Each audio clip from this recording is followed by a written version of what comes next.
કેન્દ્રીય મંત્રી સી.આર. પાટીલના હસ્તે ભાજપ કાર્યાલયનું ઉદ્ઘાટન કરવામાં આવ્યું હતું। વડોદરા શહેરમાં કેન્દ્રીય મંત્રી સી.આર. પાટીલના હસ્તે ભાજપ કાર્યાલય કમલમનું ઉદ્ઘાટન કરવામાં આવ્યું હતું।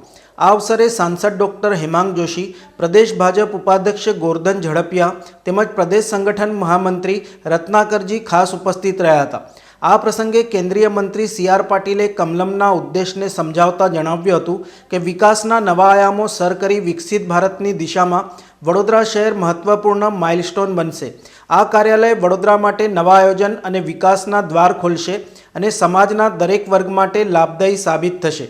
શહેરના વિકાસ અને પ્રગતિ માટે સંયુક્ત પ્રયાસોની જરૂરિયાત પર ભાર મૂકતા પાટીલે વડોદરાવાસીઓને તેમના સકારાત્મક સહકાર માટે અભિનંદન પાઠવ્યા હતા। આ કાર્યક્રમમાં મુખ્ય દંડક બાળકૃષ્ણ શુક્લ, મેયર પિંકીબેન સોની, ધારાસભ્યો, સામાજિક અગ્રણીઓ, સ્થાનિક નેતાઓ ઉપસ્થિત રહ્યા હતા। વડોદરા શહેરના કાર્યકર્તાઓના સ્વપ્ન જેવું અતિ આધુનિક કાર્યાલયનું તકતી અનાવરણ કાર્યક્રમનું આજે રાખવામાં આવેલો છે। ગુજરાતના અમારા યશસ્વી અધ્યક્ષ માન્ય પાટીલ સાહેબ એ આજે આ કાર્યક્રમમાં આપણી વચ્ચે ઉપસ્થિત છે। માન્ય રત્નાકરજી પણ આવ્યા છે અને આપ જોઈ શકો કે યુવા મોરચાએ મોટી સંખ્યામાં રેલીના સ્વરૂપે આ કાર્યાલય ખાતે આજે જૂના કાર્યાલયથી પધાર્યા છે। ત્યારે જે કોઈ પણ કાર્યકર્તાઓ વર્ષોથી પાર્ટીની સાથે જોડાયેલા છે તેમના માટે આજે ગૌરવની બાબત છે અને આજના દિવસે વડોદરાના સૌ કાર્યકર્તાઓને અભિનંદન આપું છું, એમનો આભાર વ્યક્ત કરું છું કે આવા સુંદર મજાના કાર્યક્રમમાં આપણે સૌ સાથે મળીને જોડાયા છે।